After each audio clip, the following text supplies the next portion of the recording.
I'm Dave Brown, right along ringside. By golly, we're about ready to go with more big action. Thank you very much, and welcome to Georgia Championship Wrestling. I'm Gordon Slowly, your host, and we have quite an hour in store for us.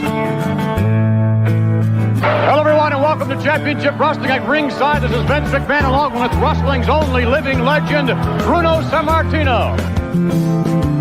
Welcome to this week's edition of Mid-South Wrestling Television. I'm your host, Boyd Pierce, another outstanding card. Hey guys, welcome back to the Regional Rasslin podcast, where we talk the territories. This week, jumping into another new project right here on Regional Rasslin. Of course, I am your host, Ray Russell. And this week, wow, it's going to be a fun time as we go back in time, once again to Georgia, but not 1982 with Jamie Ward. Instead, we're going even further back to the early 1970s and maybe even before that. It is the Georgia War of the NWA versus poor Ann Gunkel, maybe not so poor, All South Wrestling. We'll talk all about that and so much more. But in order to do that, we got to bring in our new special guest here to cover the Georgia War. Ladies and gentlemen, please welcome for the very first time here on WrestleCopia and Regional Rasslin, Mr. Rick Fields. Welcome to the program, sir. Well, thank you, Ray. It's, I've followed your work, and this has just been, you've done a phenomenal job with all this. I just want to, firstly let you know that. You and Jamie have covered Georgia beautifully. It's been a laugh a minute for me, some of the things. Grumpy Grandpa. Oh, number two. Oh, yeah. Yeah, Grumpy Grandpa. And, well, Jamie's love for Big Red and Steve-O. Yeah, that one's inexplicable still, Jamie Ward out there. I'm sure he's listening. Yeah, Steve-O. Mr. Personality, yeah. Mr. Personality, I tell you. And as a youngin', I liked Steve-O for some reason. Okay, well. I don't know. I guess it may have been his scientific repertoire. I'm not sure. Brother. Very well. Brother, exactly.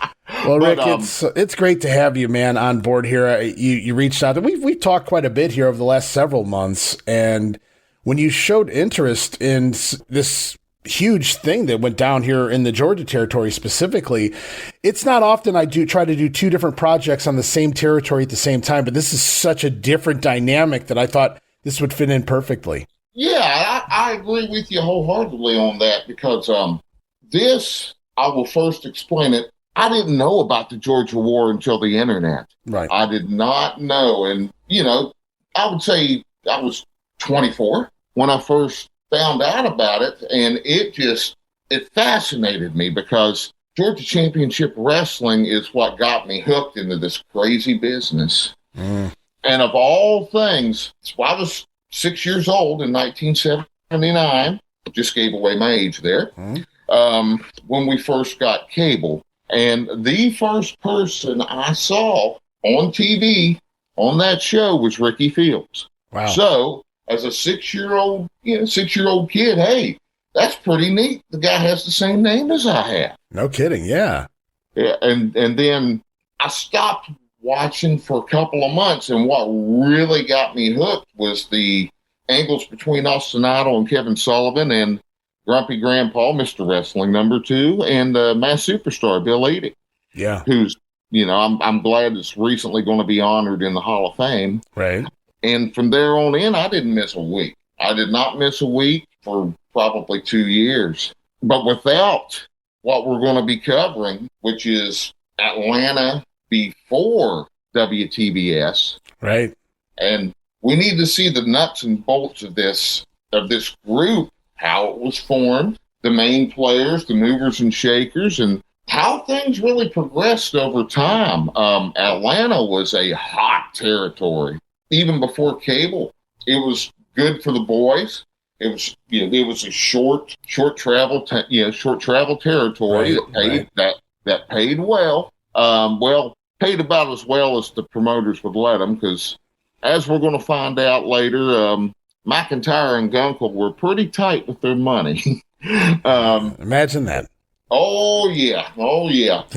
And the longest trip was Savannah, and that was a Sunday trip, I believe, and eventually they gave that to the Crockett's. But other than that, it was a short trip, be home every night. This was, of course, until they expanded up north and took some of Farhat's towns, and then eventually just took it over from Farhat. And it's going to be, I've really been looking forward to this. Well, as have I. We've done you have done a lot of research. I already did the research quite a while back because we talked about it with Bob Roop as well on the Wrestling Stoop in the past. Yes. We did an episode on that with the whole Georgia War and whatnot, but to be able to just sit here and kind of break it down from the beginning and look into everything, and I do mean everything we could possibly pull up from at least 3 dozen newspaper clippings, and I don't just mean blurbs and blog, little write-ups and results. I mean, there's some serious news articles here, I feel like, in regards to the Georgia War. It was a lot of it was exposed right there for the nation, or at least for the Georgia natives to read. Oh, absolutely. Paul Jones was a well-connected and respected man within Atlanta. Pretty much ever since he bought the territory, maybe even before, because he was in and out of Georgia. And then you have Ray Gunkel, who, the ultimate babyface in Georgia, played into the main events. He was always over. With that, you have Ann. And when all this blew up, not only, the real world really took it over from the kayfabe sheets. Kayfabe sheets, or not the sheets, but the magazines, right, didn't really cover it that much. Other than maybe the Western mags, I don't believe did. Okay. But let's say Wrestling Review, something like that. That, as Larry Madison called, the sporting news of wrestling. They probably covered parts of it, but these newspapers, when they were in and know about the front lines and the trenches of this war, especially in the beginning, it was very insightful. And to me, it was great because we had pictures of the first months of the war with Sterling Brewer at the mic. Yes. And, and that was just for 3 weeks. So, yes, those newspaper clippings predated, Jack Pfeffer would have loved this. Oh, you would have had a field day in the middle of all of this. Oh, could you imagine the names he would have came up with just to confuse and compete? Oh, yeah. He would have brought in someone like Buddy Fuller or something like that. Or there you go. Bobby Fuller. Well, no, there may have been a Bobby Fuller. There's so many Fullers. So many damn Fullers, you never really know. Yeah, 10-speed Fuller, something like that.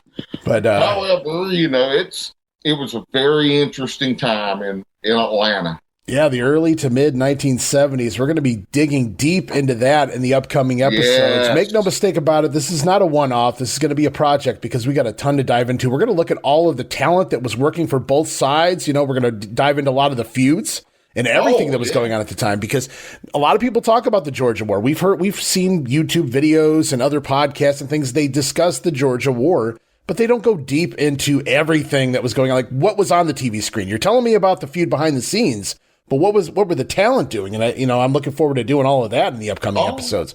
Looking into the feuds, looking into the talent that was there, who may or may not have jumped, how successful All South was at one point. I think a lot of people think the NWA just came in and mowed them over, and that was definitely not the case. Definitely not. Especially probably for the first 6 months. People need to keep in mind that, and this wasn't a conventional war where you usually had somebody just open a group, run outlaw, and bring their own people. But bring people from the outside. This was a coordinated effort by Ann Gunkel, Tom Ernesto, who was in the know. They took the entire, not the entire group, except for Bob Armstrong, right? Yeah. And Daryl Cochran, who was an underneath guy. Right. Now, Bob Armstrong stated that he told her flat out that he would not do it because Paul Jones and he were friends, and he would not do that to Paul Jones. You got to respect that. I do respect that. I've also heard, however, that Bob Armstrong just happened to miss the meeting that day. So there's that too. But no, I do respect that Bob Armstrong. Well, I respect the fact that Armstrong was always a man's man, though. Like, you never hear anybody say anything negative about Bob, that, the human being, he stood up for what was right. And in his mind, I'm not saying what they did was wrong, that, it's business at the end of the day, going over with Ann. But Bob was friends, and he chose friendship over business here. He must have been very good friends with Paul Jones to do that. Must have been. He, Bob Armstrong's one of my favorite wrestlers, and especially Brad. Yes. Brad. My goodness, what a talent. Oh my gosh. Had he come along sooner, he was one of those guys that you could have mentioned had he had a little more mic skills. Right. He could have held, definitely to me the Missouri State title, which was the second title for a long time for the world heavyweight title. He could have made a lot of money in it. But back to what we were discussing, and took 95% of this roster, which was hot as, now we're talking hotter as a firecracker at this time, and left Georgia with just a couple of days until the big Thanksgiving extravaganza without anybody. They had Bob Armstrong, and they had to really had to shuffle. Eddie Graham was involved at this point with the Georgia office, and for the first time he was available to bring some talent in. He didn't have any points in the ABC, the ABC office. Right. And I think Ray probably blocked him from bringing people in, because on this Thanksgiving show, the main event is Jack Briscoe against Hiro Matsuda. That was the main event. Jack Briscoe had never been in Georgia. That amazed me. I don't believe Hiro, if Hiro was in Georgia, it would have been in the early 60s maybe. So it was basically a call-up from Eddie Gray. He's sending a couple of his guys up is what's happening here. Yes. And we'll get into that card in a link down the road, but that is what they were up against. All South. Which was Ann's promotion. I just want to clarify for those who aren't familiar with the whole backstory or the Georgia War here. Right. Ann's promotion, and we're talking a week prior to all this, the world champion Dory Funk Jr. was in town. So that just probably rubbed more salt into the wounds of the National Wrestling Alliance. And let's keep in mind, in this point in time in 1973, the Alliance wasn't in very good shape. You had the Sheik in a war with Dick the Bruiser over Detroit. You had Dory Funk Jr. in that whole saga with the truck accident. Sure. The quote-unquote truck incident. Yes. But Dory Funk Sr. had a similar situation years before that. So, Sam Muchnick he was having headaches left and right. And then you have this war. So that just, and he had a lot of respect for Ray Gunkel, from what I understand. And with all this going on, he probably knew more to the story than what we know, what anybody knows. Nobody knows. Sam took it with him. Right. Sam took a lot with him, I have no doubt about it. Being president of the NWA for as long as he was, and having to navigate and delegate and deal with all of these different promoters and wrestlers and everything. I can't imagine. I mean, Sam would have made a fortune if he had been able to hang around a little longer and write a book. Not that he ever would have, but at least not giving out all these credulous and incredible stories he has to tell. But it would have been an amazing story, no doubt about it. Absolutely. He and Jim Barnett as well. Yeah, they all knew. Absolutely. Oh, yeah. All the secrets, everything. Yeah, they knew. And that's how I think Barnett had a job till the end of time. No matter who got rid of him, he always found somewhere to go, because I think, it's just all the skeletons. Oh, he could have been the best scout, one to scout main event babyface talent. Yes. Before he passed, the last wrestler that he told that he recommended to make money in this business was John Cena. Yeah, when I first read that, or I don't remember how I heard about it. It's been quite a while now, but it blew my mind. First thing I had to do was I couldn't remember when Jim passed away, so I had to go look that. I go, could that even be accurate? And sure enough, it's unbelievable, and it really does go, to the end of time, end of Barnett's time here on Earth, anyway. Yeah, he just had a knack for finding, the stars of the business, and he, all the way to the end. That's insane. And he was able to do that. But that's crazy. And John Cena's retired now, and John Cena's, Hall of Famer, etc. But to have seen his entire career, it's kind of funny to see a guy from the 2000s was handpicked by Jim Barnett. That's the next guy. It's unbelievable. Oh, definitely. He just had an eye to see somebody in a raw form that hadn't had any salt. He could just see it. I guess it was the look and the feel, and their looks. Well, you got to have the look. Yeah. No matter how much personality you have, you got to have a little look. And right. I mean, he was the one that had Tommy Rich. Sure. And, Tommy was doing well for himself there for Jarrett, Nick Willis in the Tennessee area. Mm-hmm. Barnett brings him in. And it isn't long after that Tommy is in semi-mains and main events. Superstar. And by 79, it just popped for him. Especially when he starts working with Ole Anderson and Ivan Koloff in the haircut angle of 79 in the summer. Mm-hmm. Yeah, Tom, it was off to the races from there. And we know, we've been documenting his run, especially since his return in the early part of 1981. Tommy's been on top of the world. He's, and he will remain that way for quite a while here as we continue on the 1980s Georgia project. Yes. I don't want to take away from this one, though. We'll stay here in the 1970s just for a moment. So way back when, we know WTBS, the Superstation, Channel 17. Even in my local area in Cleveland, it was Channel 17. That's how cool that was. But yes. I mean, it starts off before TBS. I think it's WJRJ or something long ago, but it becomes WTCG throughout the 1970s before it takes over the WTBS moniker there at the end of the 1970s. So the cable's becoming a thing, right? It's beginning to boom. We didn't get cable here. It didn't clear the big city anyway until I believe the beginning of 87. So we didn't have that, but we did have Georgia Championship Wrestling in Cleveland, one of their big cities. And so we had local channel 61. They would air the syndicated version of the World Championship Wrestling show or the Georgia Championship Wrestling show. So I got to see I think my earliest memories of wrestling were Georgia Championship Wrestling was Wildfire, Tommy Rich, and Ronnie Garvin and things like that. Though I didn't really lock onto wrestling until the Rock and Wrestling era and Hulk Hogan and Mr. T and all that stuff.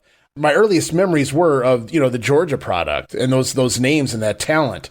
And Tommy was absolutely near the top of that list. But we go back and there's an entire different list of guys just a decade prior here that are not just in Georgia Championship Wrestling, but will become GCW, but also on the All South side. And we're even going to talk about some other guys trying to run third opposition here, which is just, there's already a Georgia war. And now we got...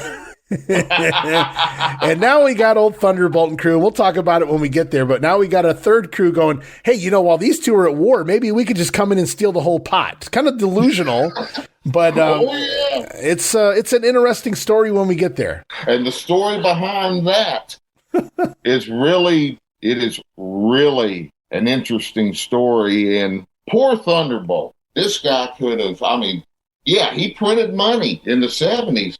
But he could have printed so much more. Yeah, he could have had the moon there for a while if he wanted to. Oh, my goodness. Yes, absolutely. But he let some forces within his mind, and it's a sad situation. He let some things from his past kind of interfere with business, and it was, you led to these groups that, in a kind way, we can say didn't work. Yeah, I think that's the best way to put it. And we'll explain some of that, I'm sure, when we get to the story of the third, what we would call the outlaw promotion attempting to overtake. I like the way you mentioned earlier that Ann Gunkel going opposition to the boys that are going to be forming this Georgia Championship Wrestling basically here. She wasn't an outlaw. I mean, she had a TV, program immediately. She had the boys, 98% of the boys. Jumping over with her. She had Tom Ernesto, who I can't get away from here on the program. He's everywhere, man. I'm telling you. Yes. He's in LA. He's in Memphis. He's in Georgia now. Goody. No, I mock him because it's fun because you look at some of the stuff he does in the 80s and he's just lost touch, I feel. And he didn't have a lot of connections either.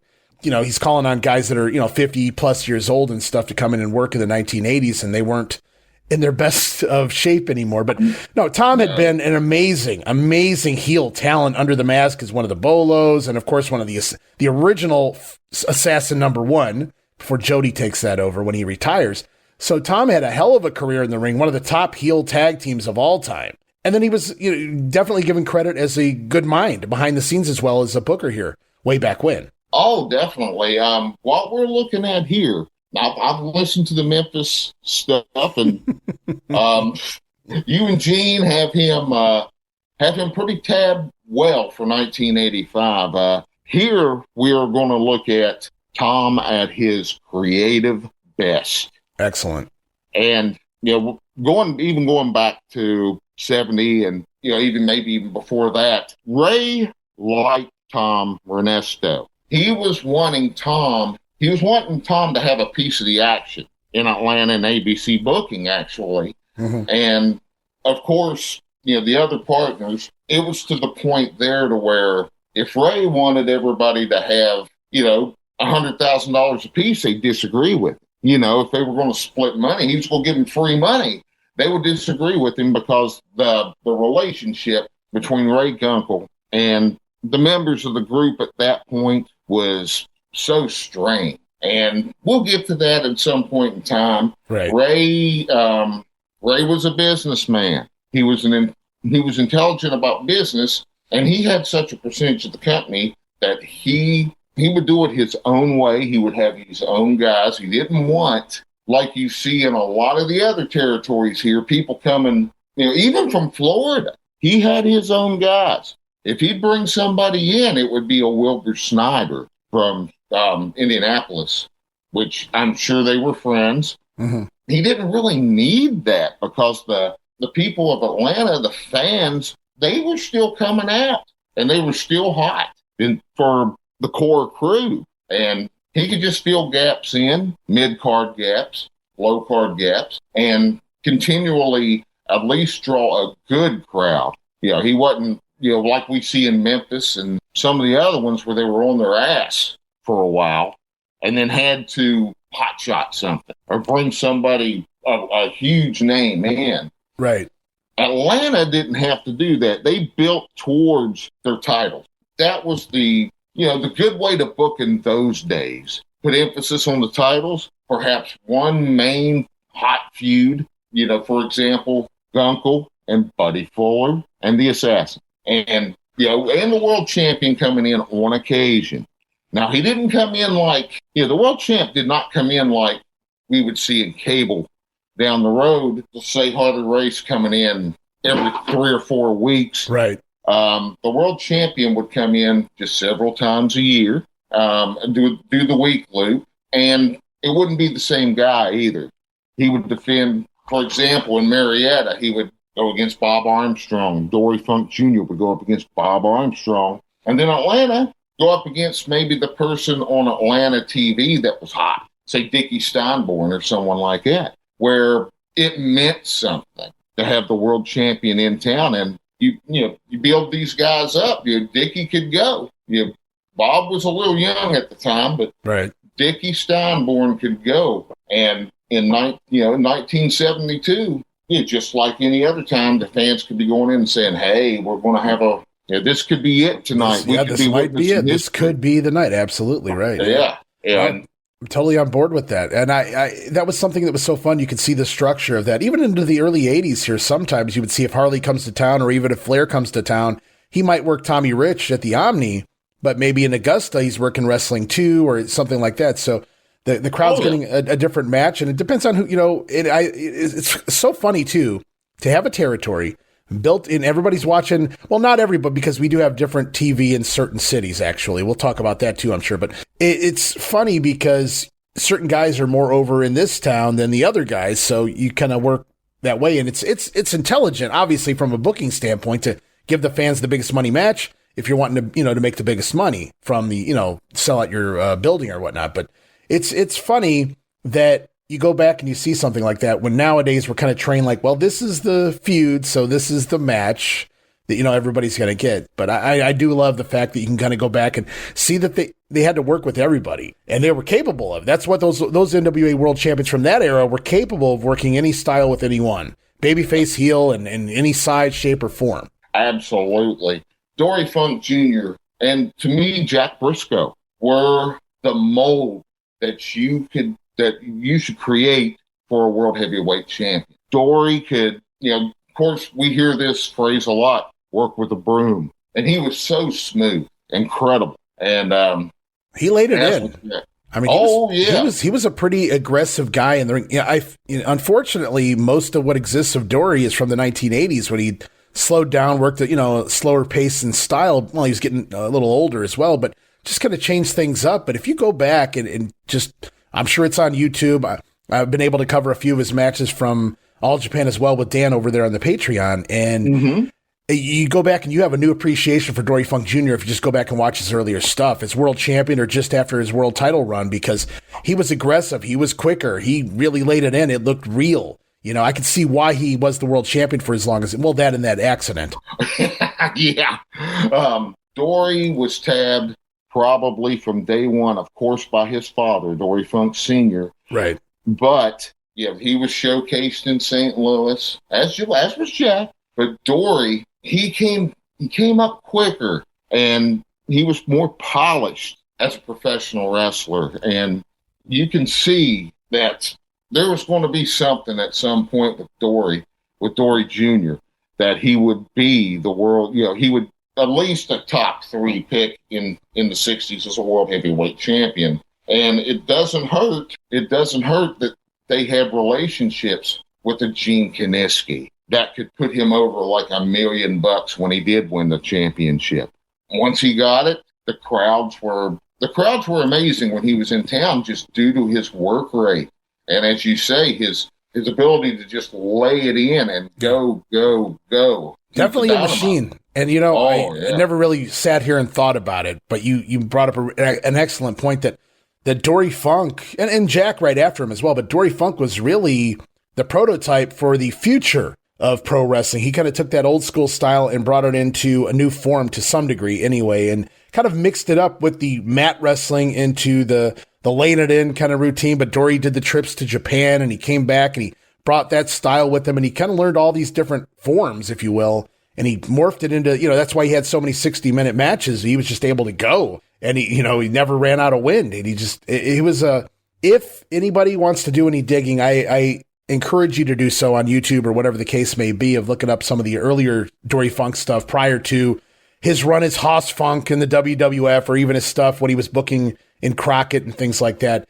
Late 60s, 1970s, Dory Funk Jr. was just otherworldly in the ring, man. Just can't encourage people enough to go and do themselves justice and go seek out some of his work. Right. He and Jack Briscoe. Now, there is a video on YouTube from 1974, I believe, in Japan. Yes, we covered that. Yes, and if you want to see that, you will understand just why, probably for 5 years, maybe longer, this was the match that every city wanted. Because as the reputation and everything of both guys, if the people saw them work, this is a sellout. Yeah, 60-minute classic, man. And we are so lucky that they put that out there. When All Japan started doing the classics back in the 1990s, and they put this match out there in complete form. And a lot of people, I get it. The newer youngins out there, they don't have the attention span. But I remember, when the tape trading world, when all of that first came out, the All Japan Classics, and popping that match on and reading the listings, and it said, 60 minutes. And I'm like, all right, well, I watched every match, so I was going to watch it no matter what. But I found myself just marveling the escapes and the counters and the competition. They made it look like a real competition in the ring. And yeah, that was a hell of a match. So I think it was from 74, if I remember correctly. I believe so. It was, when you have a machine like Dory Funk Jr. against a fellow machine like Jack Briscoe that if he wanted to, could really do damage to somebody. He had that knowledge, and the way they worked, oh my goodness, it was unbelievable is what it was. So I found it very important, and I'm so glad you got into the world champions of this time period, because they're going to be, playing parts and things like that moving forward as well. And so I'm glad we were able to set the stage a little bit and talk about really two of the best to do it, at least, on video. There's some guys from the earlier times. There's not a lot of footage out there, unfortunately, of their time in the ring or as world champion, but we got very lucky. Not a whole lot of Dory as world champion, but enough to get an idea, gauge how good he was. And of course, Jack Briscoe, got to see a lot of him from the Japanese videos. Specifically, entire matches. I mean, we've seen bits and clips of Jack over here in the States from his run, but those Japanese matches, being able to see Jack Briscoe work with a very young Jumbo Shiruda and things like that. Very, very fun stuff over there from both of those world champions here in this time period. And you did a little digging, and I love when my guests do little digging. It makes my life so much easier. So I'm going to thank you for this in advance, Rick, for doing. You did a lot more than digging. You did a lot of research. I want to give you more credit than just calling it digging. But it's a labor of love.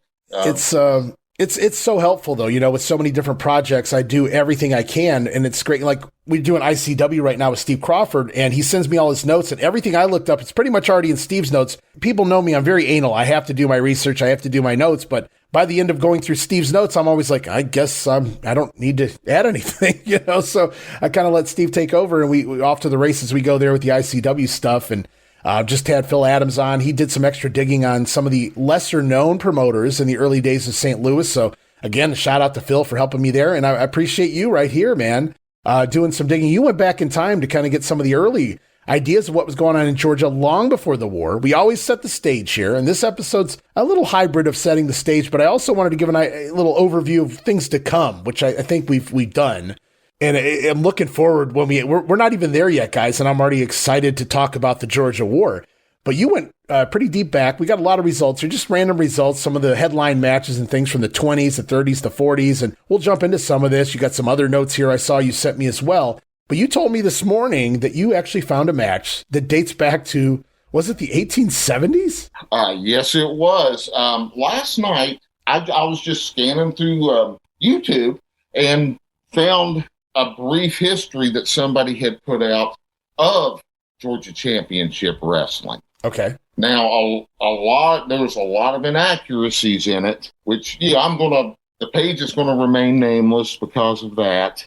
Okay. However, they did have an interesting tidbit here of the first documented match in the state of Georgia, and this was July 22nd, 1873. We don't know which city it was, because it wasn't mentioned. It was a man of all things, the collar and elbow champion, which was what they called him in the papers. His name was John McMahon from New York. Wow, pal. How about that? Oh, yeah. And he went up against a gentleman by the name of Thomas Copeland, and they billed him from Canada.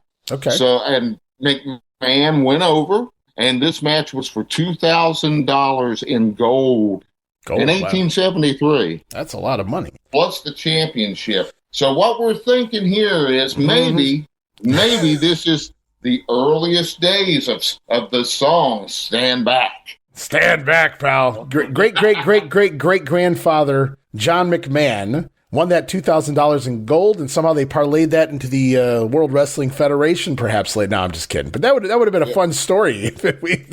In fact, we joked offline that that $2,000 in gold was likely akin to a Fuller booking a Cadillac and a couple grand or something like that. So, yes. I don't know if you're actually, unless you're Ronnie Garvin, I don't know if you're actually winning the prize. Oh, right. And Ronnie had to go to court. Ronnie and Ron had to go to court to settle this. I've covered extensively in the past, and yes, multiple times. We actually had the entire outline of that in the book, Pro Wrestling and the Law. Mr. B. Longrib wrote that. He was a prior guest on our show, and we discussed that at length because he's from Knoxville. So he went straight. He's also an attorney. So he went straight to the courthouse and got all the original documents and things. So we dispelled. Oh, really? Yes, we dispelled some rumors and some common stories that have been told about that court, because we have the actual the back and forth between the judge, between the attorneys, everything that was actually said.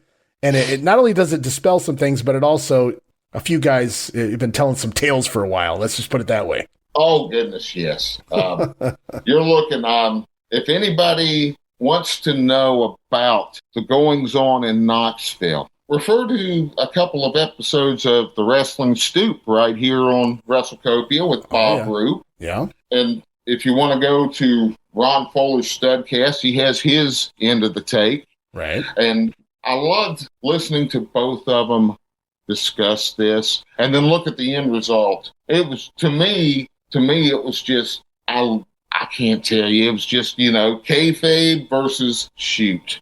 Right. And shoot won. It'll win every time, man. Especially in a court of law and, and beyond that, not just with the boat deal, but just everything that happened with that.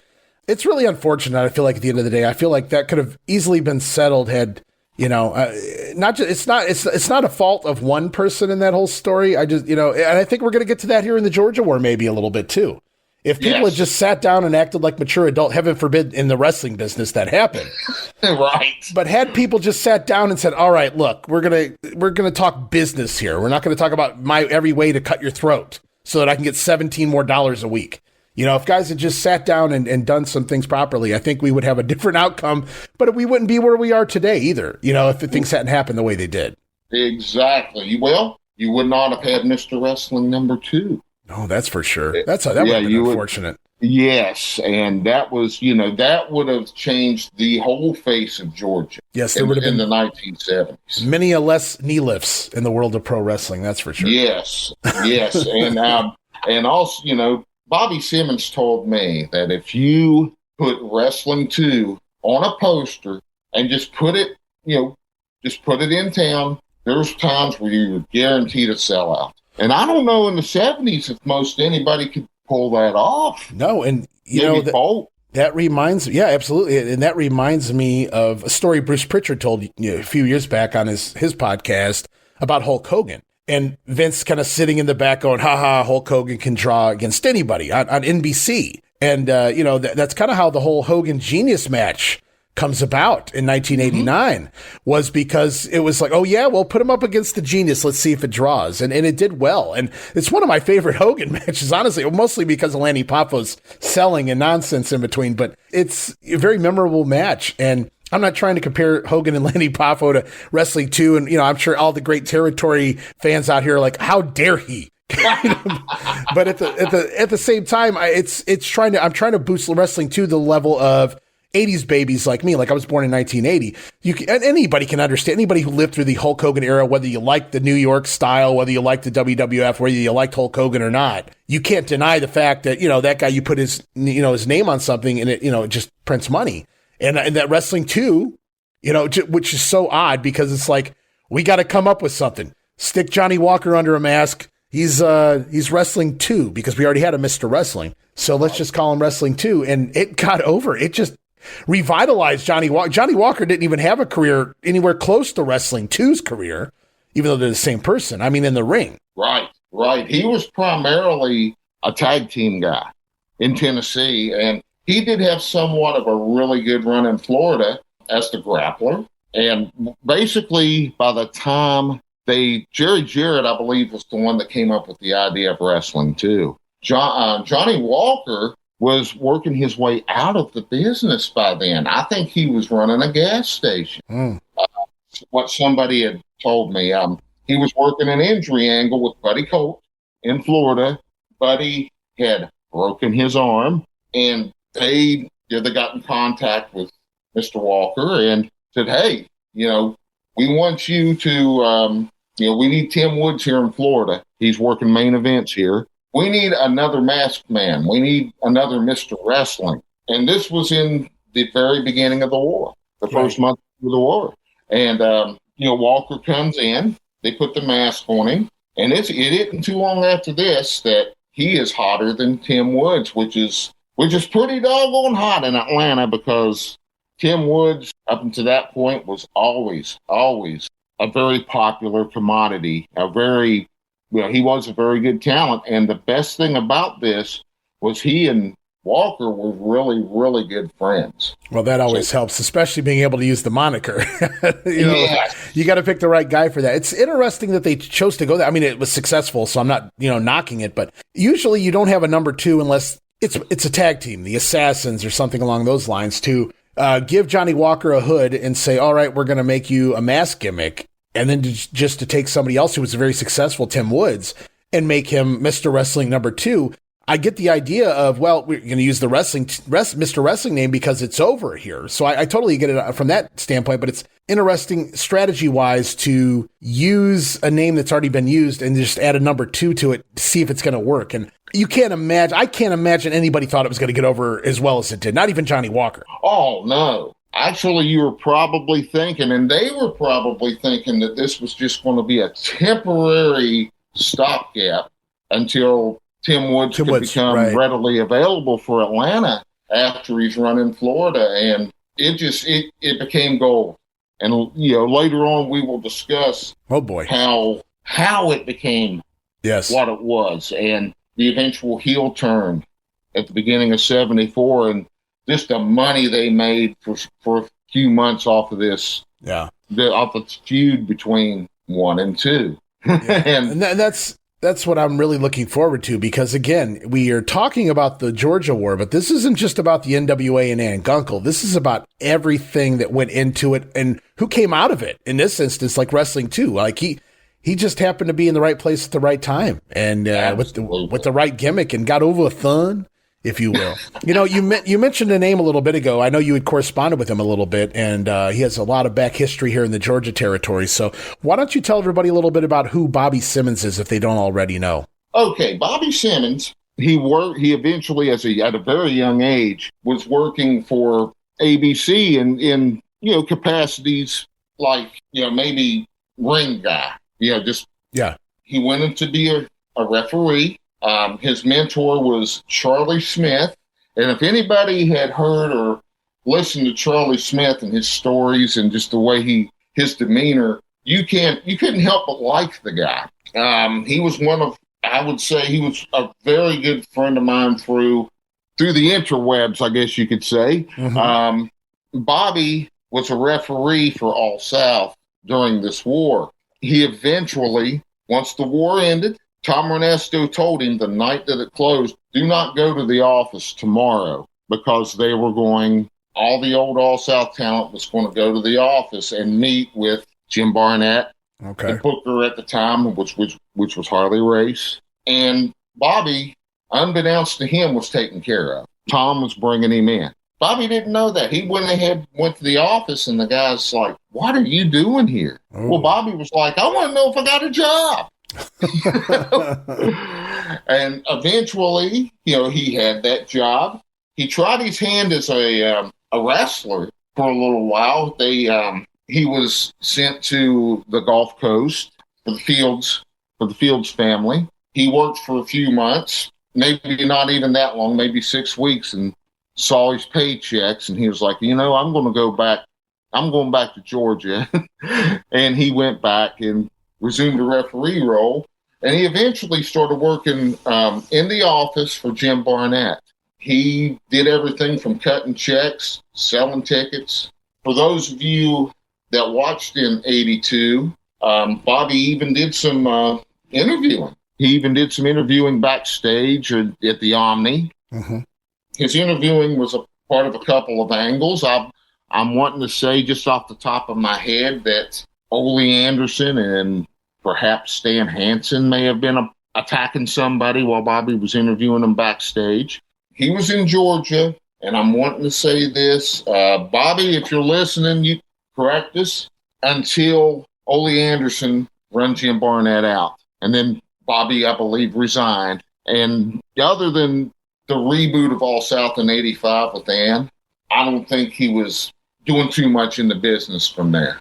Well, that's unfortunate to, put your time and paid your dues, and of course, leave it to Ole. I suppose. Oh, yeah. Yeah, well, and you and Jamie will see the fallout of all this, it was a real nosedive from 82 to 83, and you could see it now with the eyes that we have today. You could see the fallout, and it was from top to bottom. It was really, by the summer of 83, you could see it. It was a different Georgia. It took a little bit of time because the Barnett talent slowly left, and then the Ole talent came in, and it just wasn't there. It wasn't what we were accustomed to seeing. Right. And then Vince takes over. When Vince takes over, I saw that first episode. I was watching when Black Saturday took place. Culture shock? Would that be fair to describe? Okay. they go to a card. I'm wanting to say a match from the Boston Garden. That was their first match. I turned it off. I remember it was an arena. Yeah, they did air arena shows. So I don't remember what the first match was, but it was definitely, an arena show match, right? Oh, yeah. I gave up wrestling for a year because of this. That show, it upset me so bad. The first show, ironically, that I watched was the Mid-Atlantic Championship Wrestling show when the Rock and Roll Express won the NWA World Tag Team titles. So boom, I'm back in it again. Good time to flip on the TV, man. Absolutely. Yes, a hot match like that. It only takes something like that to get you going. I think what got me hooked. Now, I'd seen wrestling on Saturday mornings, but I was also a kid at the time, right? So it was more about cartoons for me. I mean, that was back in the day when Saturday morning cartoons were a thing for the kiddies, and I was definitely hooked. But wrestling would come on, I think, at 11 a.m. or something like that. So it was near the tail end of the cartoon. So I would catch the Killer Bees or Hulk Hogan, Mr. T training for WrestleMania, Roddy Piper scaring the hell out of me because I thought he was going to murder people. There was fun stuff going on, but I don't know that I got hooked until an episode of Saturday Night's Main Event. It was a big, something cool was going on, and it was like, wow. And so with you, it was the Rock and Rolls grabbing the title. It kind of pulled you back in. I mean, you were older, obviously, at this point, but it still pulled you back into the wrestling world. Oh, yeah, this is why I loved it. Now I remember. Oh, yeah. I was 12 years old at the time. Now, my father and I, from 79, and he even got some wrestling magazines in 84. So I did keep up somewhat with the national scene and the international scene, but I just didn't watch it because my show had, to me, turned into a circus because you didn't have that studio feel, and they were going into these big arenas that I knew nothing about. Some of these matches and the sad part was I was missing my Mike Jackson. I was missing Mike Fever and all these guys, Chick Donovan, that would come in and put over the talent. Right. Well, you got accustomed to seeing these guys. You've grown to love these guys in some way, shape, as weird as it is for Mike Fever, but it's still, it was just a name. I get it. I remember, I know all the talent that came through there during that time period, but it's crazy, and that's what I wanted this first episode to be about. I wanted to do a little overview, give everybody a little idea of what we have planned for them, and we're going to go back in time in just a minute and talk a little bit about the very early days of Georgia wrestling, as they knew it back in the early 1900s. Just a little bit here. I want to touch on a couple things to kind of set the stage, but I hope everybody has an idea now of maybe some of the things to come. I'm hoping they're looking forward to it, and of course, we've introduced your background, your love for professional wrestling. I'm glad to hear that you got back into it, and what a match to bring you back into things too. Just right place, right time. Like I said, it was meant to be. Wrestling wanted you back, man, and it was something that day that made you change the channel and pop that on, and that's so cool. But relive the glory days of Memphis wrestling with the Retro Wrestling Review USWA podcast. Each week, we go back in time to review USWA Championship Wrestling from the 1990s, episode by episode. Join us for watch-alongs, behind-the-scenes stories, and exclusive interviews with people who were there and lived it. Whether you grew up watching it or you're discovering it for the first time, this podcast is your ringside seat to Memphis wrestling history. It's all a part of the WrestleCopia Podcast Network. Listen now at USWApodcast.com. Hey guys, Ray Russell back to talk to you about all the new and exciting audio and video podcasts we've been putting together over at patreon.com/WrestleCopia. As a self-funded brand, this entire ship is powered by our patrons. It's your support that keeps all of these wonderful shows going here at WrestleCopia. And with that said, I wanted to mention that we now have 3 major tiers with tons of Patreon-exclusive next-level content for our Patreon supporters. And it all starts with the $5 all-access tier, which gets you early access to many of the weekly podcasts, at least a dozen monthly digital downloads for your viewing and reading pleasure, the insanely detailed show notes for the Wrestling Memory Grenade Regional Rasslin, and the OG Monday Warfare podcast, plus random bonus video drops, archived old-school audio watch-alongs from the early years of the brand. And if that's not all, the brand new Patreon-exclusive podcast, Ranting Raw, featuring yours truly, Ray Russell, completely uncensored, unfiltered, with honest takes, taking patron questions and addressing various topics from throughout wrestling history. It is a whole lot of fun wrapped under the All Access tier for only $5, but things get even hotter with the VIP Superfan tier. For just a few dollars more, you get everything already mentioned in the All Access tier, plus as part of the VIP tier, a whole new slew of videocast series where it's not just your typical watch-alongs. Sure, we laugh, we have fun, but we're also breaking down the history, the context, and the why behind what you're seeing. And as part of the VIP tier, you have access to Dan Gennety's Pro Resu Academy videocast, the Coliseum videocast with co-host Gene Jackson, and the Monday Warfare videocast, Raw vs. Nitro, breaking down the history of the Monday Night War. Plus, you also get the Memphis 1985 folder of goodies and all show notes for the Pro Academy podcast and Gene's retro review show. Lots to be had there at the VIP tier. But wait, there's more. For those WrestleCopia backers who crave even more from the brand, we bring you yet another level of content fit for a warrior, because it is indeed the ultimate tier, which gives you everything from the All Access Pass, everything from the VIP tier, plus you will receive access to the big ones video series featuring a lengthy look and discussion into some of the biggest pay-per-views, super shows, and other events from throughout wrestling history. It's also a great place to keep up with the big events that coincide with the Monday Warfare videocast and so many other big events from years gone by. You'll also have access to the newest big hit to the Copia brand. I'm talking about Regional Rasslin Unreal, the video series. Get ready for the next level in Regional Rasslin as we dissect territory history in video form. Watch along with us. But still, even more for your money, guys. You'll also receive access to the Treasure Chest, which offers patrons the unique opportunity to download and watch select rarities from wrestling history. And for those of you who are wondering what we offer, are contemplating joining a paid Patreon membership, or simply a curious lurker, a reminder there's a free tier at our Patreon that you can join as well. Remember, guys, no subscription, cancel any time, but I think you'll like the content that we're offering there for any budget you may have. And you can sign up right now, patreon.com/WrestleCopia, or look for the QR code where available. We appreciate your support in helping us pay the bills to keep the WrestleCopia podcast network running and enabling us to continue to bring you all the quality programming that we offer.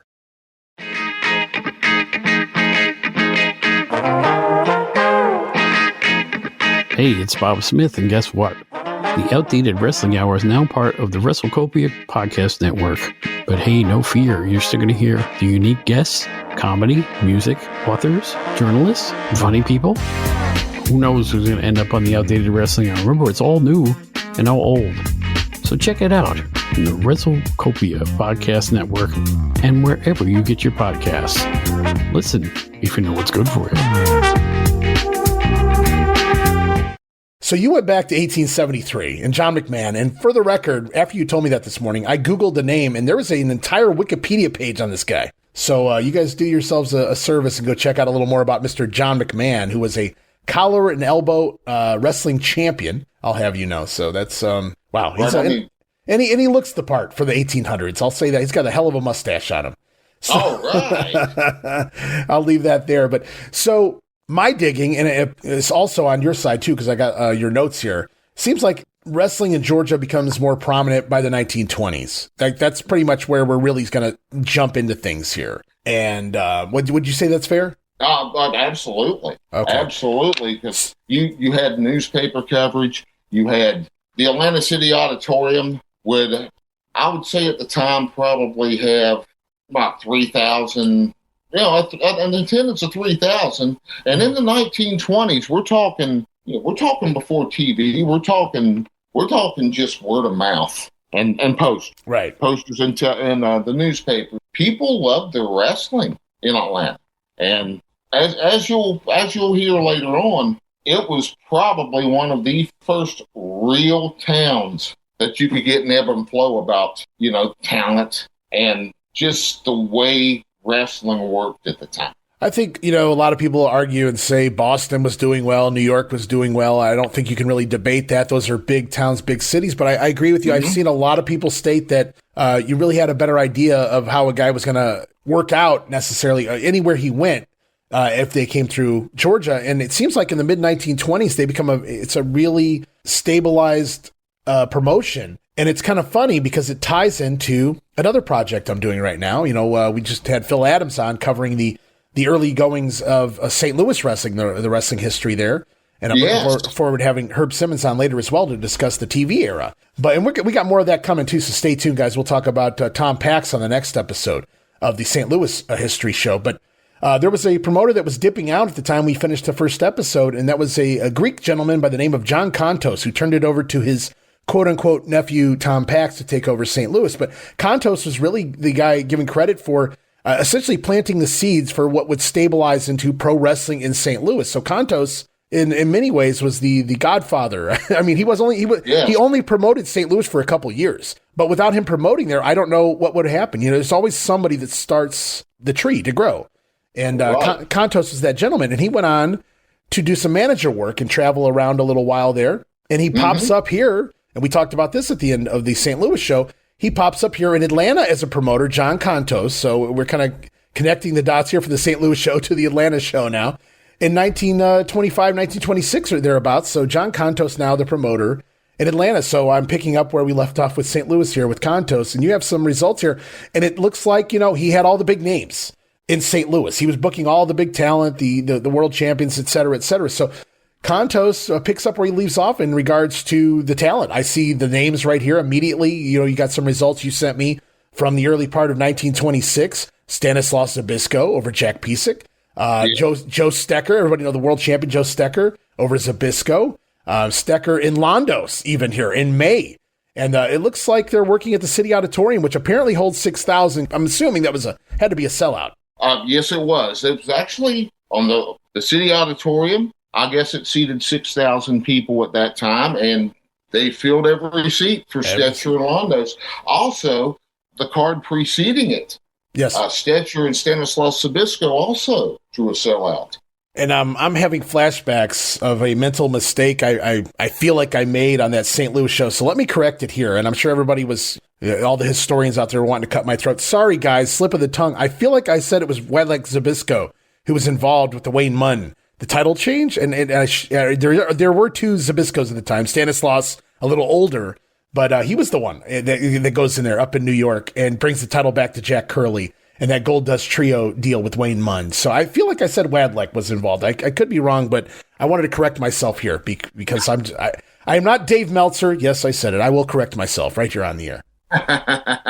Well, there are very few that could claim to be Dave Meltzer. As much homework as he's done over the years. So much research. Oh, yeah. Yeah, I've had the pleasure, and it's been a long, long time. I've had the pleasure to converse a little bit with Dave. Mm-hmm. He seemed like a fine fella that really, really dedicates himself to professional wrestling. And, it's people that you, me, and the listeners, let's take away all the stuff from today with Dave. Mm-hmm. Let's look at the 80s, the 90s, all the stuff that he's done, the obituaries, the history. Yes. Wrestling. Dave Meltzer is an absolute credit to the business, as well as all the other people that are historians. And this is something we just can't do. Heck, what we're doing here is a direct result of these people that's done their homework over time. Yeah. Now, Joe Stetcher, our records, what we have, there is a big gap here. We have May 9th. 1926. It's okay. I did it on the St. Louis show. I was calling it 2001, 2000. That was 1901. All right. Yeah. We're going back to the 1926. Yes. Oh, yeah. We go from there to December 15th, 1926 at the Atlanta City Auditorium. Joe Stetcher is still world heavyweight champion, and he defeats a gentleman by the name of Dick Daviscourt. Now, Dick, in the other cards, was on a winning streak over several months. He defeated Jim Londos, among others. And even in 26, a win over Londos, you're over like Rover if you beat Londos. Right. I think Londos hit his stride in the 30s, but yeah, Londos is still a hell of an athlete to claim. You get a claim of a win over Londos there, and it's a hell of a setup. I mean, even back then, and we talked about this in the St. Louis show too. Even back in the 1890s, they were grooming guys for the big match, right? So they're taking on all comers, they're beating everybody. It's all to build up to make them credible for the real fight, the one you're going to try to sell the house with. Yes, and they did it in such a way that when the world champ came in and the world champ would go over clean, that the opponent, the man chasing him, would not lose heat. Maybe he'd drop down a rung or two, but he would not lose his heat because in the fans' minds, this guy worked all the way to the top. He'll get another chance. He just needs to work his way to it. And it's funny too because it depends on the territory you're in. Davis Court had worked a bunch because I had done some homework on him in the past, and he had worked with Ad Santel. And for those of you who don't know him, he was one of the trainers of Luthez, and he was a very gnarly hooker, was Mr. Santel. And I guess he had defeated Davis Court so much in the local area there on the West Coast or whatnot that Davis Court was looked at as, I guess you would say, a perennial jobber, really. I mean, because he had done so many losses, high-profile losses. But you pick him up and you plug him in on the other coast over here in Georgia, and it's amazing what you can do. You tell the story all over again, you build him up, and here he is working for, the World Championship. Right.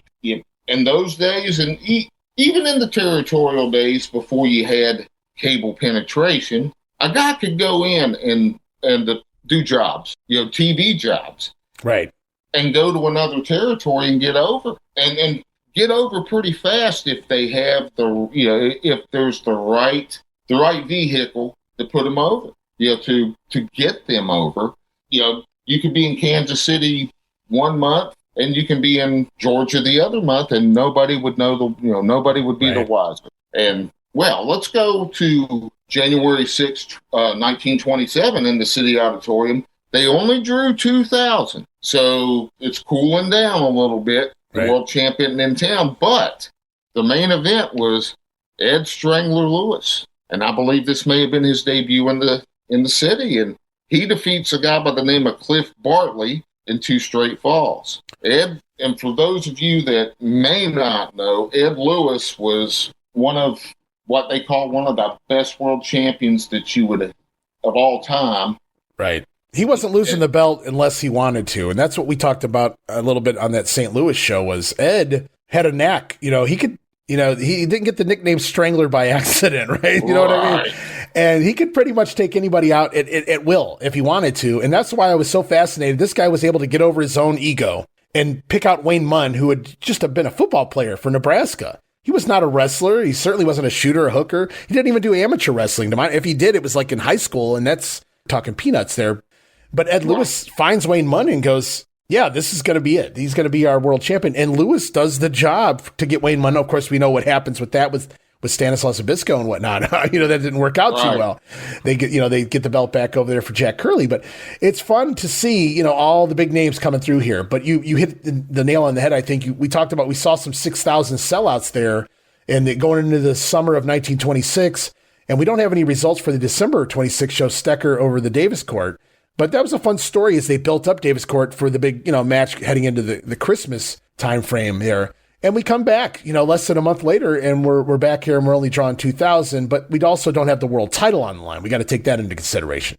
Right. Yeah, exactly right. And in these days, and even as you'll find out in the St. Louis series, the world champion always meant a bump in attendance. You could be drawing, like right here, 2,000. You could draw 3,000 for the build-up. But when the world champion come to town, people wanted to see this because there was always that doubt that the world champion would leave with the title. And it was well drawn out, just by the work of those that are climbing that ladder. Right. Now, I've always heard that it was like a pennant race. Larry Matisic told me that it was kind of, that's how a lot of these territories back in the day were like. It was like a pennant race. You could win 3, 4 in a row, be on a winning streak. Then all of a sudden, you're going to lose 4 in a row. but it doesn't mean that you're completely out. It just means that you got ground to gain. And wrestling at this point in time, with this structure and with this theory, you could plug just about anybody into the picture and you would draw money. Right. No doubt about it. And in fact, I actually dug up another result here from later in January here in 1927. Unfortunately, I don't have the number here. I don't know what the figures were for this one, but the world champion returns. So you have to imagine it was a little higher. Joe Stecker defeating a guy by the name of Pete Sauer. And I don't know if you know who Pete Sauer would go on to become. It wasn't a whole lot here in 1927, but in 1940, he will beat Bronco Nagurski for the World Heavyweight Championship. Pete Sauer would go on to become Ray Steele in the wrestling business. Yes. Okay.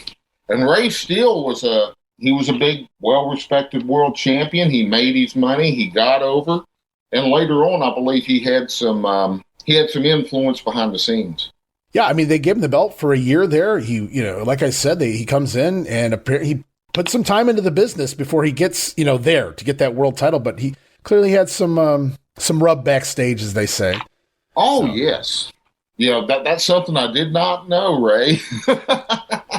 No, yeah, well, I didn't know Ray Steele's real name. I didn't know if it was Ray Steele or whatever. So when I saw the result, that's when I did the digging. Okay, who's Pete Sauer? It sounds. I could see why he changed his name. That's not world caliber, name. That's why the Hollywood actors be changing their names, and so Pete Sauer becomes Ray Steele. Now that sounds like a world champion, right? Right. Oh yeah, Ray Steele. If you want to see, other ones, the difference between Jim Myers and George Steele. There you go. Jim the Animal Myers just doesn't hit the same notes. Oh, no, not at all. That's probably why they put him in the hood as the student at first. Yeah. Let's go to when Paul Jones came into Georgia. Yes. Paul, just quickly, for those of you who don't know the differentiator, we're going to differentiate right out of the gate.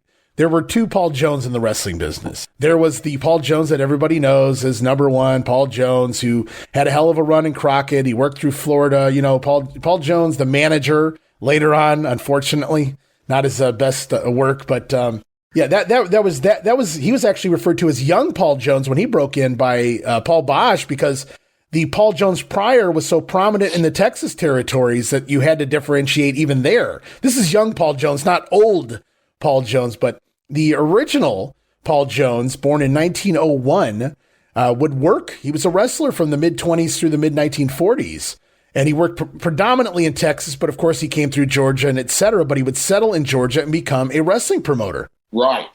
Before he became a promoter, he was talent. He was talent in Atlanta.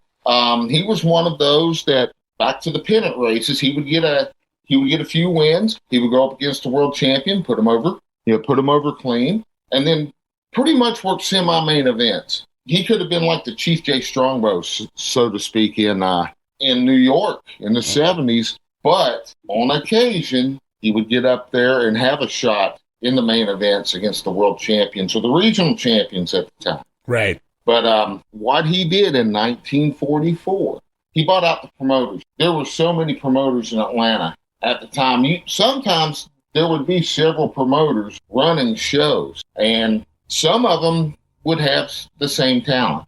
They just bring them in. It was just, you didn't have the alliance back then. It was all in the family, everybody for themselves. It was kind of like local indie wrestling today. There's multiple promoters within a circumference here of, say, an hour or two, and they're all running, and a lot of them have the same talent. Right. Exactly.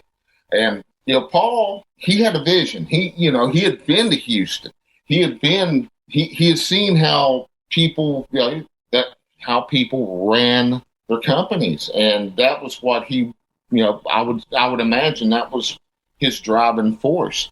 He knew that there was money to be made in promotion. So he buys these people out, and he structures this organization. This was likely the first real structure in wrestling promotions, which was ABC Booking, it would remain ABC Booking until the split. Right, yeah, all the way up until the early 1960s. So formed in 1944 by Paul Jones, though, is ABC Booking. Yes, and his office, he had an office on 76 Houston Street in Atlanta, And the funny thing was, he tried to go regional. He tried to go regional at first in June of 1944.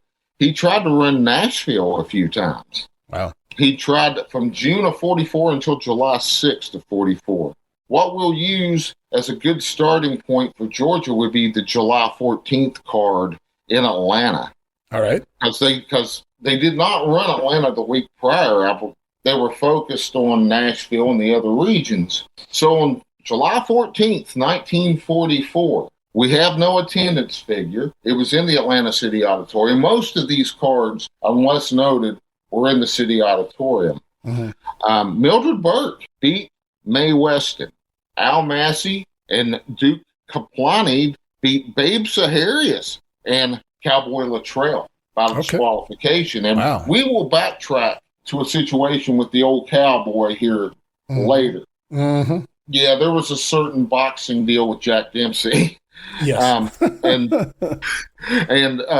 Dick Lever beat Wally Grebb. And this was probably the first full-time weekly Atlanta card, because they would run Friday nights. They would run Friday nights probably from 44, and I would imagine right up until the cable era, when they would go to Saturday, or they do a Sunday show, right? Because they just had a lot of towns to run, and they were working with bigger arenas. They'd be sending the main crew to Ohio, Michigan, West Virginia. So we're going to, it looks like we're going to be going from here. We're going to be looking at some of the talent that Paul brought in to further cement Atlanta as one of the places that a lot of the boys that had the reputations and the names and getting over would want to go, would want to be a part of. August 30th, 1946, Ray Vilmer, who would play a part in Georgia, who was a talent here for a good bit. This was his debut in Atlanta, and he went to a draw, with Don Lee. Okay. September 27th of 1946. Here's a big name. This is a big name in Atlanta, not only in talent, but behind the scenes. Don McIntyre. Yes. Beat Tom Mahoney. This was his debut. He would end up having ownership points in the promotion later on. And eventually, this is going to be where Ray Gunkel will fit in ownership in Atlanta. It's through Don McIntyre. October 4th, 1946. Here's a good one. Oh, yes. Jules Strongbow beat Fibber McCoy. Now, again, maybe we should differentiate Jules Strongbow.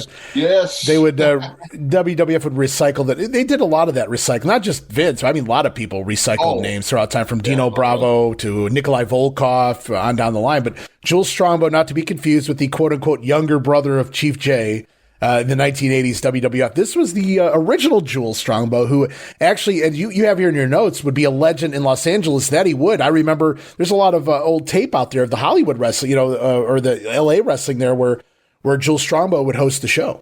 Exactly. I mean, they had an arena named after him. He was a legend in Southern California, and to see him just running the towns and getting his name out there and just being a part of the main event scene this early, it interests me.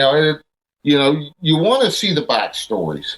And when you see a guy like Jules Strongbow in Atlanta, and for the most part, you hear the name Jules Strongbow, I think of Jeff Walton. I think of guys like that, because that was their guy in the day. Yeah. And poor old Jules the next week. Well, got to set him up for something. Yes. Jules went up against Primo Carnera, who was not only a wrestling champ, he was the heavyweight champion of the world in boxing when boxing was the sport. Right. Yeah. And Jules... He didn't do too well. No, he certainly didn't. He was a big, awkward guy. And to me, I think maybe there was some work into his world championship just to draw crowds. Oh, absolutely. Yeah, with the name value. Right. Oh, yeah. And he, Jules did what was good for business that night. He put over Carnera, And that's the story. The week before, Jules gets over, and then this week, now that he's built up, it's time to bring in the heavy hitter, so to speak. Primo Carnera going to go over. Obviously, makes sense booking wise. Yeah. Oh yeah. I'm sure. We have no attendance figure, but I'm sure that the attendance. You probably had at least a near sellout on this. With the name Carnera. The next week, you have Mildred Burke in, who of course was. She was women's wrestling. She was she was, you think of Moolah back in the day? Mm-hmm. That was Mildred Burke in the 1940s. She beat a gal by the name of Juanita Kaufman, who I'd never heard of. Yeah, I'm not familiar with that name. I saw that, even earlier here when he first started booking, though, too, you had, we're not going to go back and read every result, but I noticed they even did a mixed tag, ladies and men combined. So they were ahead of their time in many ways, trying out some things down here in Atlanta. But it's fun to see that they did not discriminate. The ladies are coming to town, and that was pretty cool. Mildred Burke scoring a win here in October of 46. Yeah. You're not only not discriminating. You're bringing the top tier. You're bringing the champions and the big names, which on a weekly basis just didn't happen in Atlanta. Right. You would have your local stars. Jones is just bringing the heavy hitters in. He's off to the races. Is Paul Jones? He's not playing around. He's trying to run a real business here. This isn't just make a few bucks off wrestling. This is looking forward to the future. And that's why Paul Jones is going to stick around to the 1980s. So we're going to talk a lot about Paul Jones. Oh, absolutely. Absolutely. Okay, we're going to fast forward. This is probably Thanksgiving week, November 22nd of 46. And here's another big name that's going to factor into Georgia, especially during the war years. Roy Welch. He was a sub for Dano O'Mahony, I believe. He beat Ed White by disqualification. This was his debut in Atlanta. And, as I just mentioned, he's going to play in and he's going to have a huge hand later in the goings and the movements and shakings of things in 1972. Yeah, we got a lot of Fuller and Welch to discuss, no doubt about it. Goodness. Oh, yeah. You want to look at the tree, the Welch tree. Mm-hmm. A lot of those branches are going to be here in Atlanta. And we're talking from Ron and Robert right down to Roy Welch. Right. And it's going to be a fun ride to just see what's going to take place over time. We're going to jump all the way from there to March 14th, 1947. You have Don McIntyre and Nick Carter. They beat Wally Dusick and Wally Grebb. Now, the special referee, here again, you got yourself a huge name, and no boxer in 1947 was probably bigger the name than Jack Dempsey. That was my grandfather's favorite boxer. He would always tell me stories of Dempsey, and it's sentimental to me when I see anything and learn anything about Jack Dempsey. But he was a killer. He was a killer.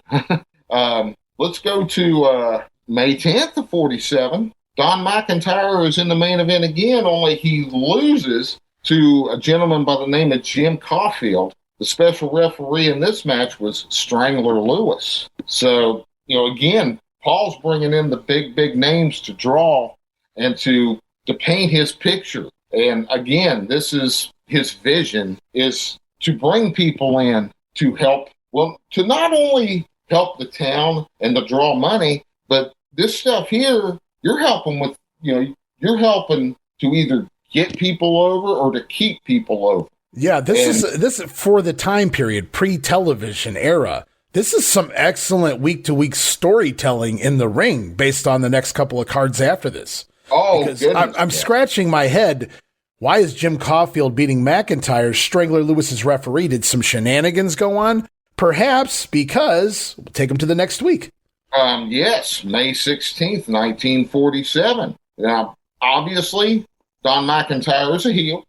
And he beat Strangler Lewis by disqualification. And then you go into the next week, May 23rd. Don McIntyre beat Strangler Lewis. And most likely this was a blow-off. He probably beat him clean. Right. Because, Lewis in town for a few weeks here, and so he starts off as a referee. McIntyre loses in the match, not happy with it, so we come back with, obviously there was probably an altercation after that match, leading to them getting in the ring, ending in a disqualification, because you got to milk it another week before you have Lewis leaving town, and of course he's going to do the job on the way out, getting up there in age, so it makes sense. But that's a fun little 3-week story arc. I mean, there's storytelling week to week before television. It's just amazing. Exactly. And once you get television, and we're not too far away from that. Right. Once you get television, that's just going to magnify what Paul's doing right now. And, of course, the TV era, as far as a hot national product, is fleeting in the 1950s, but it will magnify going forward. It'll magnify angles such as this, where you're pretty much going to be guaranteed to sell, not only guaranteeing to sell out, but maybe turning people away. Right. All right, I think that's a good closing point for this week, is closing on the fun story arc there between Strangler, Lewis, and McIntyre, and just showing you what wrestling was. Even when a lot of people think all this wasn't designed, didn't come up, nobody had an idea of how to book a wrestling angle or story until, the television era, but clearly that is not the case. They knew how to draw money way back when, and we see that here at the end of this episode. But when we pick up next episode, another familiar name will be coming to town by the name of Lou Thez. Looking forward to that one, Rick. Yes, and this will be the debut of the NWA Championship, but this is going to be the National Wrestling Association champion, because the Alliance has yet to be formed. Correct. Yes. The two different NWA titles. There you go. Lou Thez, though, is coming to town. We'll talk about Mr. Thez, and we'll discuss more of the late 1940s. Throughout the 1950s, we're going to watch ABC pull away from the NWA in the 50s. They're going to rejoin by the, I think, early 1960s. They're not away from the NWA too long. But it's going to be a fun story next time around as we continue to set the stage for the big Georgia War. It's been a blast, Rick. I appreciate you so much for coming on here, man. Oh, it's my pleasure, Ray. I really appreciate what you've done. You've really, really set the history and to me to the next level. And it's been my pleasure to do this. I think I speak for everyone that follows this, that we appreciate your hard work. We're just tickled to death that you're in a better place now with your family and hopefully physically. Heck, I'm ready for the next ride. At first I was it's just like starting in the business. It's like being a rookie when I'm doing this, when I'm doing this series. You're going to have hiccups. You're going to be unsure. You're going to be nervous.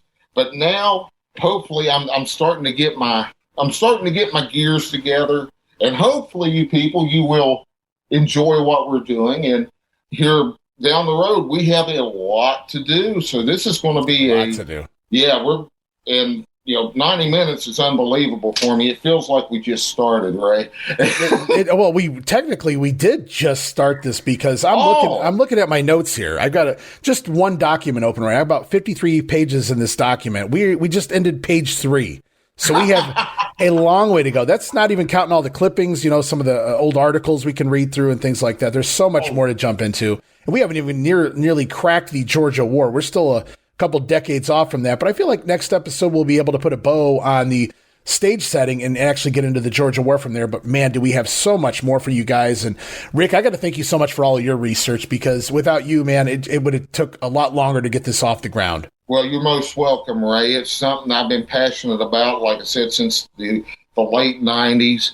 I had the pleasure of discussing this with Bobby Simmons, Jerry Oates, Michael Norris, which for some of you, we're hosting a show by the name of Peach State Pandemonium. If you can find it out there, please do yourself a favor and listen to these folks, because it was so entertaining to listen to these guys talk about their careers. Also, I want to give a shout to Les Thatcher for answering a few of my questions.